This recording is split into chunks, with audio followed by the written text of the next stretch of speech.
Can everyone hear me? No. No. Turn it on. Turn it up. How about now? Yes. Yay, okay. Okay. Edmund, it has been a full year since I saw you on the docks of Griffin Wharf in Boston during the destruction of the T. That event was so significant that I wrote it all down in my journal as soon as I returned home. It has been hidden even from my family since then. I did bring it with me today to share with you only, and to see if you experienced similar things that dark and violent night, and because I wanted it to be accurate according to your account. We both know if any of this leaks out to the loyalists, we could be hanged for treason. Well, Joseph, it was and still is a very dangerous time for any of us who were there that day. So tell me, what did you see in here? I recognized a few men on the docks as members of the Sons of Liberty. They were the ones leading the yelling and cursing against the king. Boo! Some were violent and fights actually broke out. There seemed like thousands of people were everywhere. In fact, I think, from what I've heard, there were between 1,000 and 2,000 people there. Well, I had anchored my ship that very morning, and my crew was unloading the catch of the day. I couldn't believe the fear and unrest along the streets and on the docks.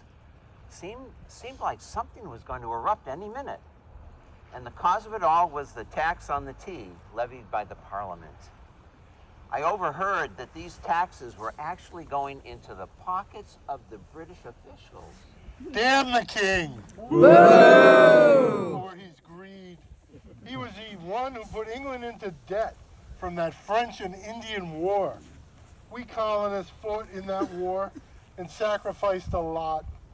The only one financially able to help Parliament with that huge debt was the East India Trading Company. But that was years ago, and even the trading company is struggling now, I hear. Curses. King Boo! George is propping up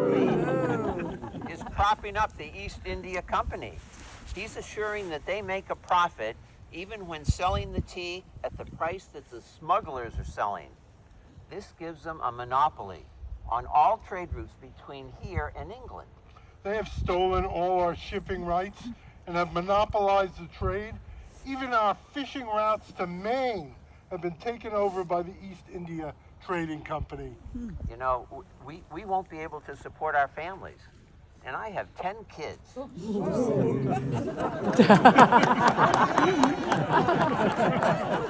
I have 10 kids in the East Precinct. Do you know what causes it?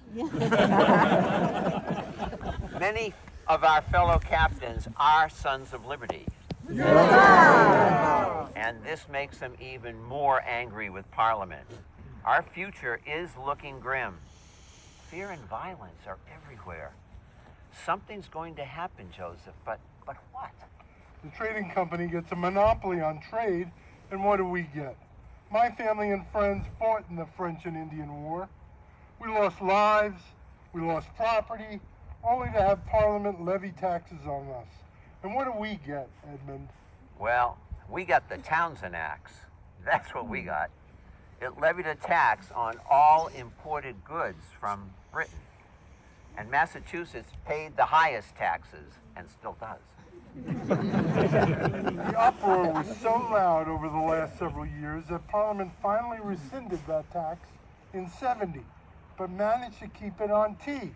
And King George famously said that he kept the tax on tea just because he wanted us colonists to know that he could levy any tax on us at any time on anything, and we would just have to suck it up.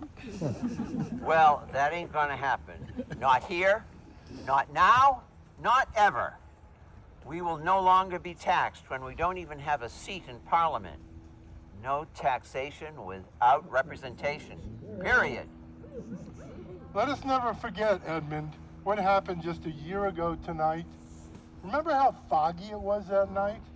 It was typical Boston fog on a warmer than usual winter night. Some are now calling it a tea party.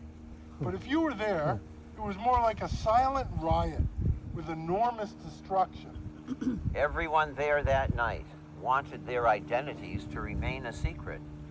If the Crown knew, they would be quickly tried and surely hanged for treason.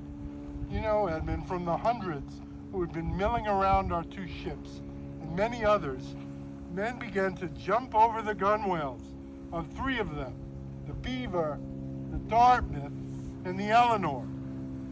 What I heard was that Sam Adams had just signaled the start of the destruction of the T.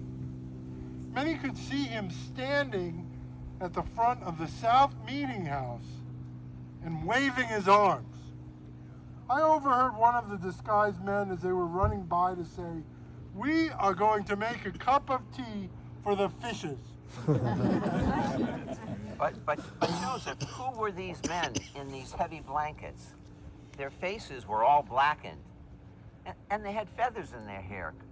Could they be Mohawks? Perhaps so, Edmund. These three ships were carrying huge amounts of tea from England. We heard that a fourth ship, the William, had gone aground on the outer banks of Cape Cod, near Truro. The governor had already sent his troops to collect that tea, and it was stored right under our noses, can you believe it, on Castle Island. Am I right that over 300 chests of tea were involved? 342 on the three ships here in Boston, and another 52 chests on the William. Each chest weighed 400 pounds. Now that's a lot of tea leaves. The total weight on those four ships was 160,000 pounds, or 80 tons of tea leaves. I overheard two men, two sons of liberty, talking. Paul Revere and Benedict Arnold were discussing that one chest of tea was worth more than Paul Revere's house and outbuildings. Now, he had a big house because he had 16 children. The governor had already proclaimed that these ships would be unloaded now, before the end of this day, December 16th. That was a year ago. So that tea could be sold and the taxes collected by the Crown. The tea was being unloaded all right, but not onto the docks. By the looks and sounds of what was happening on these three ships, a riot, and not a tea party, was well underway. This riot, though, was being led by these strangers wrapped in blankets. You know, to me, Edmund, they were definitely not Mohawks, even though they looked a little like them. They were carrying out the governor's order, though, and unloading the tea, but into the water and not into the government wagons. The men used hoists and tackles, as I remember, to lift the boxes onto the decks. With their axes, they were smashing the tea chests. I identified a few of them as members of the Sons of Liberty. And others mainly as us fellow colonists and sailors. I quickly concluded that they were on our side, although no one was saying anything. Well, I jumped onto the Eleanor myself and joined them in the rampage. I began tearing the canvas wrapped around the chests. I smashed some of them to break them apart so I could just lift them over the gunwales into the water. It was much, much harder work than I thought. But boy, I never felt so empowered in all my life. Here's to you, King George. Woo! A big slap in your face. I then did the same and jumped onto the Beaver, though. Then I overheard this. The captain was told by these patriots to go quietly to his cabin. If he did, as ordered, all the other merchandise on board would not be harmed. The tide was incredibly low at that time, and these ships were resting in less than 2 feet of water. The tea began to pile up as it was being dumped over the sides. and the tea piles were so high, men were now climbing on them to get on the upper parts of the boat. Edmund, do you remember what a mess it was? The water was by now black and like wet oatmeal. At least it seemed to me. Seemed like not a single chest remained unbroken of those 300 or so chests. We had our own Boston teapot right there in the harbor. Yeah. I saw a couple men trying to steal the tea by hiding it in their clothes and in their rowboats. Boy, those rowboats were quickly sunk, and the men were accosted for their selfish actions. Serves them right. Absolutely. I overheard several of our patriots saying that the admiral of the then Royal Navy, Montague, watched the whole affair from a private home near Griffin's Wharf. As the men passed by, he said, "Well, boys, you've had a very fine and pleasant evening for your Indian caper, haven't you? But mind, you have got to pay the fiddler yet, and that's King George."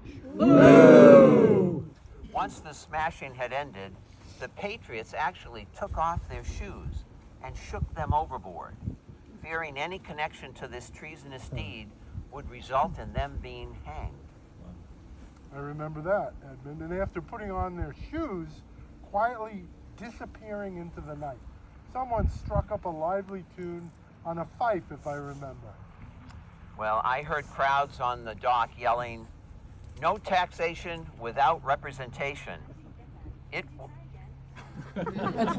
No taxation without representation. Good old Siri.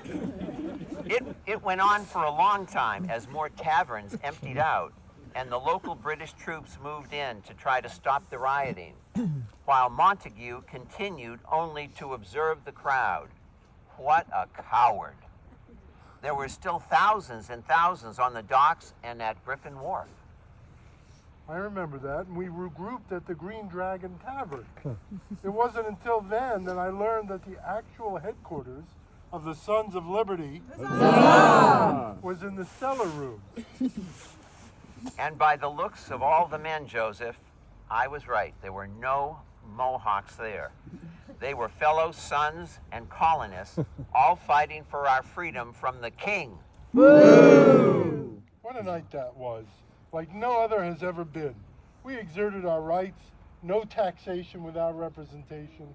What concerns me still, though, Edmund, is that these are still very dangerous times in 1774.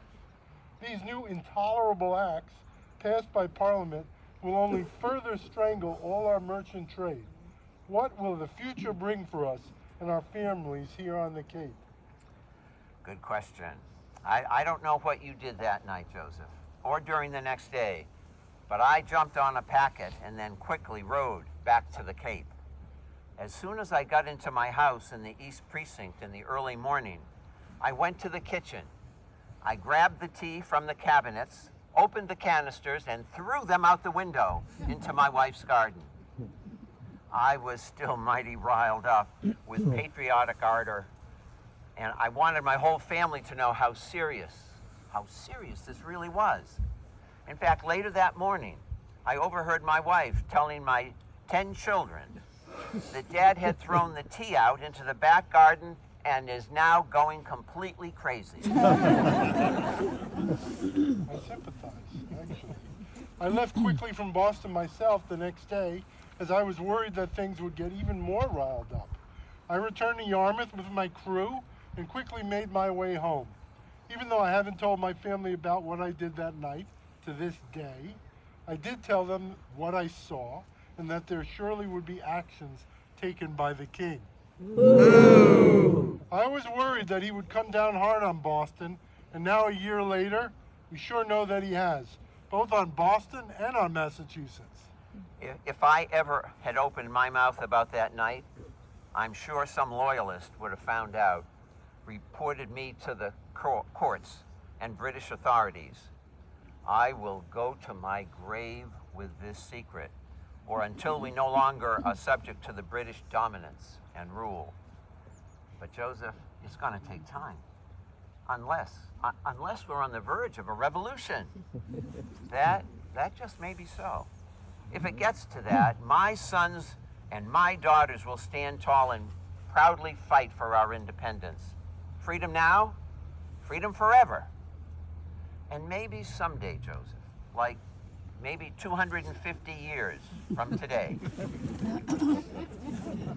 some of my descendants, like Bo Durst as my 5th great-great-great-great-great-granddaughter, or Lori as my 6th great-great-great-great-great-great-granddaughter, will reflect on all this and be damn proud of who we were and what we did as we proudly marched down the road to revolution and freedom.